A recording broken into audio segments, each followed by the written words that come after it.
Hello guys, very warm welcome to all of you. जो हमारी series चल रही है इंडिया चाइना कॉन्फ्लिक्ट, उसके पार्ट 2 में आप लोगों का स्वागत है। Welcome all of you in the part 2 of the India China conflict series that I have started on the channel, which is going to enlighten you, जो आपको इस चीज़ के बारे में एनलाइटन करेगा कि इंडिया चाइना कॉन्फ्लिक्ट जो है वो एक्चुअली क्या कॉन्फ्लिक्ट है, एक्चुअली हम उसमें कहाँ स्टैंड करते हैं, और what is the position of the Indian and the Chinese army in it, and how certain things are not as they look। कुछ चीज़ें ऐसी हैं जो ऐसी हैं नहीं जैसी वो दिखती हैं या हमें दिखाई जाती हैं। तो इस सीरीज़ में पिछले वीडियो में हमने डिस्कस किया था दैट क्यों, what is the reason कि हम बहुत ज़्यादा स्पेंड नहीं करते हैं in comparison to the Chinese army in terms of the defence budget. ठीक है बच्चों, अब जैसा कि मैंने प्रोपेगेंडा वॉरफेयर के बारे में बात करी थी, मैंने आप लोगों से इंफॉर्मेशन वॉरफेयर के बारे में बात किया था, तो उसी इंफॉर्मेशन वॉरफेयर के तहत एक और डेटा है जिसके बेसिस पे चाइना अपना इंफॉर्मेशन वॉरफेयर चलाता है। एक ऐसी चीज़ जिसके बेसिस पे चाइना अपने इंफॉर्मेशन वॉरफेयर को रन करता है। जैसा कि आप बोर्ड पे देख सकते हैं, सबसे ऊपर इंडिया लिखा हुआ है, जैसा कि हमेशा इंडिया ऊपर रहना चाहिए, इंडिया को ऊपर रखा गया है।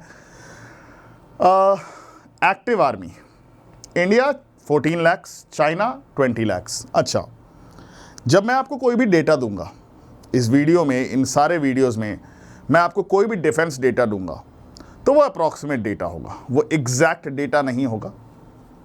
डिफेंस डेटा मोस्टली अप्रॉक्सीमेट ही होता है, एग्जैक्ट नहीं होता है, but it is not a figure that is very far from the real figures. It is an approximate data to round it off so that मैं आसानी से इन चीज़ों को आपके सामने पेश कर सकूँ। अब चाइना कहता है कि हमारी जो आर्मी है वो दुनिया की सबसे बड़ी आर्मी है। Well, no doubt about it कि चाइना की जो एक्टिव आर्मी है वो दुनिया की सबसे बड़ी आर्मी है, विच इज़ 20 लाख।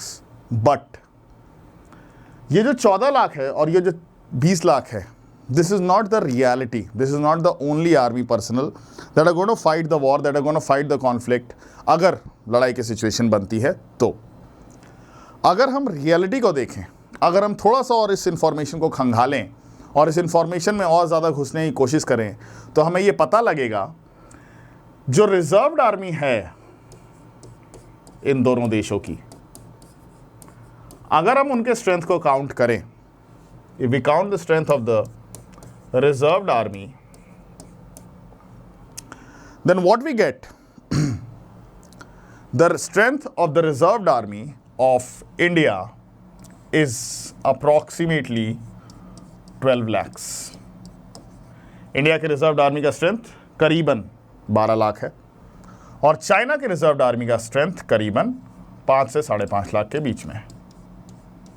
तो हम क्या देख रहे हैं कि एक्चुअली में जब वॉर होगा तो ना सिर्फ रिजर्व्ड आर्मी और एक्टिव आर्मी बल्कि पूरा देश इस चीज़ में सहयोग कर रहा होगा कि हम लड़ाई को अच्छे से लड़ें, अपने मदरलैंड को प्रोटेक्ट करें और चाइना को पीछे ढकेल सकें। तो एक्टिव आर्मी और रिजर्व्ड आर्मी को अगर हम मिला दें तो for China the strength is around 25 lakh and for India the strength is around 26 lakh. Right now I don't need to tell you कि कौन सा नंबर बड़ा है, you very well know it कि कौन सा नंबर बड़ा है और कौन सा नंबर छोटा है, कौन सी आर्मी बड़ी है, कौन सी आर्मी छोटी है, ये आपको साफ साफ बोर्ड पे दिख रहा है। अच्छा, अब हमारे लिए क्वेश्चन, हमारे दिमाग में क्वेश्चन ये आ सकता है कि रिजर्व्ड आर्मी क्या होती है सर? बच्चों, रिजर्व्ड आर्मी वो आर्मी होती है, टेरिटोरियल आर्मी एक बहुत बड़ी टुकड़ी है हमारे भारतीय सेना की। टेरिटोरियल आर्मी हो गई, सम फोर्सेस ऑफ द पैरामिलिट्री ये हो गए, वो मेजर्स, वो लेफ्टिनेंट कर्नल्स जिन्होंने अभी अभी प्रीमेच्योर वॉलंटरी रिटायरमेंट लिया है, they are competent enough to serve in the forces and fight a battle for their country, so they can be called back, right? Basically एक ऐसी सेना की टुकड़ी जो तुरंत युद्ध लड़ने के लिए तैयार है within 24 hours, within 12 hours, उसको हम रेफर कर सकते हैं एज एक्टिव आर्मी। और एक ऐसी सेना की टुकड़ी जो अगले 6 दिन, 5 दिन, 7 दिन के अंदर बॉर्डर फोर्सेस पे पहुंच के और अपनी लड़ाई लड़ने के लिए तैयार होगी, ऐसी सिक्योरिटी, ऐसी फोर्स को हम रिजर्व्ड आर्मी कह सकते हैं। तो ये तो हुआ एक reason, the number. Okay, now this is not the only reason why we have a strong chance against China. ये इकलौता रीज़न नहीं है जिसकी वजह से हमारा जो ओवरऑल एडवांटेजियस पोजीशन है वो एग्जिस्ट करता है। उसके अलावा मैन टू मैन कॉन्फ्लिक्ट में, आर्मी टू आर्मी कॉन्फ्लिक्ट में कुछ ऐसी चीज़ें भी हैं जो पूरी तरह से हमारे फेवर में है। यहाँ पे मैंने लिखा हुआ है बैटल हार्डेंड। बैटल हार्डेंड का मतलब क्या है? हमारी जो इंडियन आर्मी है, हमारी जो इंडियन आर्मी के सोल्जर्स हैं, इंडियन डिफेंस फोर्सेस के सोल्जर्स जो हैं, उन्होंने लड़ाइयाँ देखी हुई है, उन्होंने लड़ाइयाँ जीती हुई है।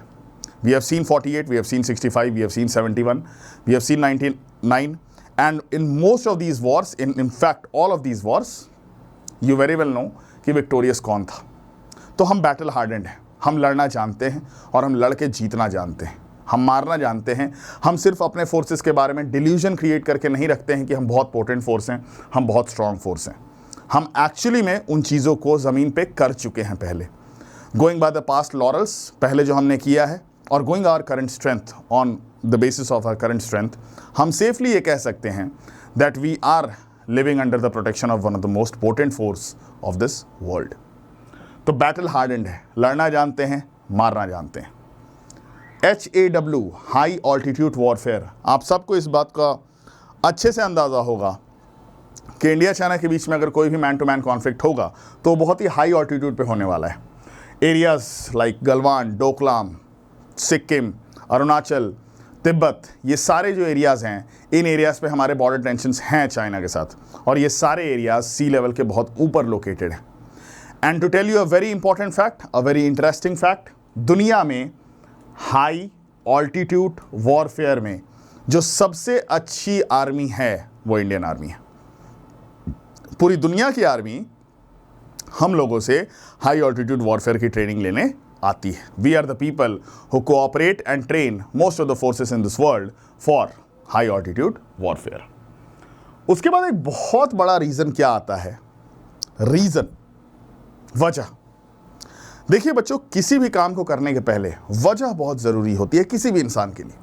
हम छोटे से छोटा काम, बड़े से बड़ा काम बिना किसी वजह के नहीं करते हैं, राइट? यहाँ पे मैं आपसे खड़ा हूँ, मैं आपसे बात इसलिए कर रहा हूँ सो दैट मैं चाहता हूँ कि आपकी नॉलेज एनहांसमेंट हो, ये मेरी वजह है। आप मेरे वीडियो को इसलिए देख रहे हैं कि इसलिए नहीं देख रहे हैं क्योंकि मैं बहुत स्मार्ट हूँ, ऐसा कुछ नहीं है। आप इसलिए भी नहीं देख रहे हैं क्योंकि I am giving you an entertainment, ऐसा भी कुछ नहीं है। आप मेरे वीडियो को इसलिए देख रहे हैं क्योंकि आपका नॉलेज एनहांस हो रहा है, राइट?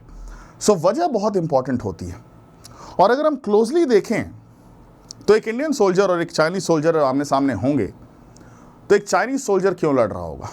एक चाइनीज सोल्जर इसलिए लड़ रहा होगा क्योंकि उसके देश में जो टॉप गवर्नेंस है, उसकी जो पॉलिसी है वो गलत है, एक्सपेंशनिस्ट है, अपने पड़ोसी देशों के साथ टेंशन रखने वाली है।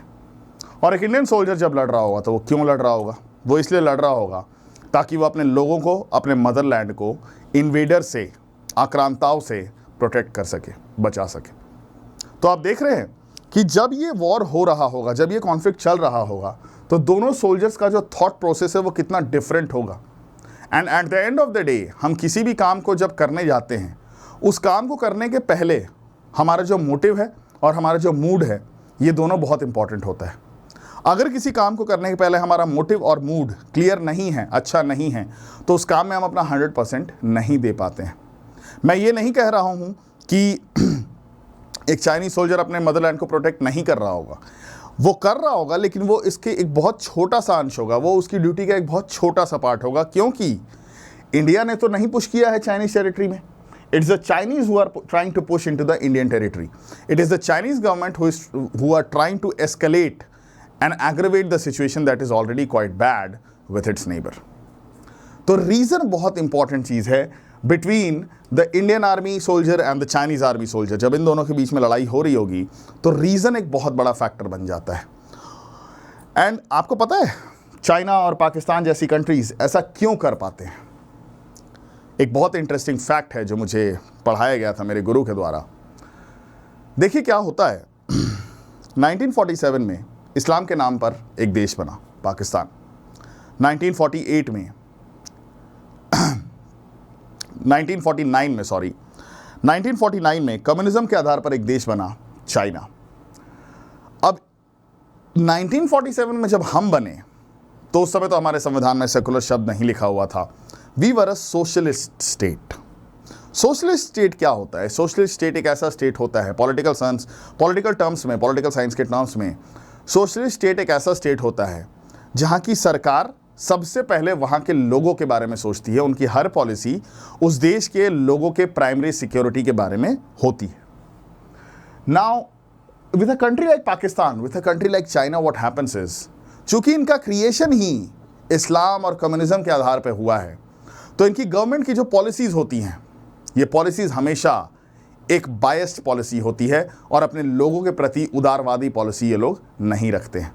और ये सब कुछ वो लोग लोगों की मंजूरी के साथ नहीं करते हैं। ये सारी चीज़ें वो लोगों की नामंजूरी के साथ, लोगों की नाराज़गी के साथ करते हैं। लेकिन चूंकि इनका देश एक सर्टेन एजेंडा पे क्रिएट हुआ है, उस एजेंडा को प्रोटेक्ट करने के लिए उस वेल के पीछे, उस पर्दे के पीछे ये लोग अपनी सारी मनमानियाँ करते हैं। इंडिया के साथ ऐसा कुछ भी नहीं है।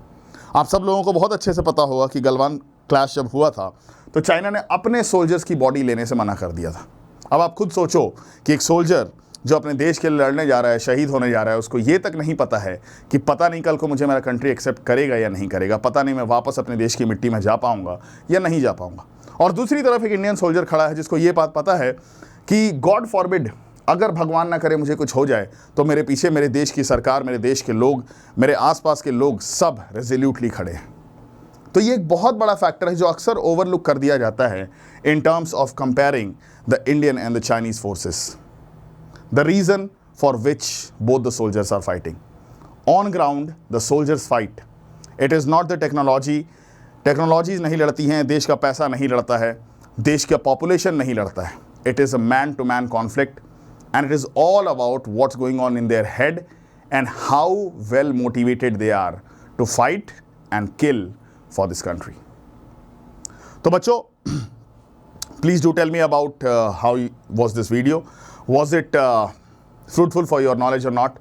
अगर आपको कुछ भी दिक्कत हो रही है वीडियो में, कुछ भी चीज़ों को समझने में दिक्कत हो रही है, किसी चीज़ पे आप मुझसे कोई चेंज कराना चाहते हैं, किसी भी चीज़ पे आप मुझसे कोई नॉलेज एनहांसमेंट चाहते हैं, किसी स्पेशल टॉपिक पे आप मुझसे लेक्चर चाहते हैं, तो please you can go ahead and comment on the channel.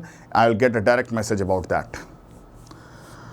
So that brings us to the end of today's topic. I'm going to post the new video very soon. We are going to continue this series. India China conflict series को continue रखेंगे. उसके बाद जब India China conflict series खत्म हो जाएगा, we will move on to the next big thing, the next biggest issue right now, Russia Ukraine conflict. Why do I say it the next big? Because वो एक ऐसा issue है जो world से connected है. ये एक ऐसा इशू है जो डायरेक्टली हमारे कंट्री से कनेक्टेड है. राइट बच्चों? चलो, तो I take your leave. Thanks a lot. Take care. Bye bye.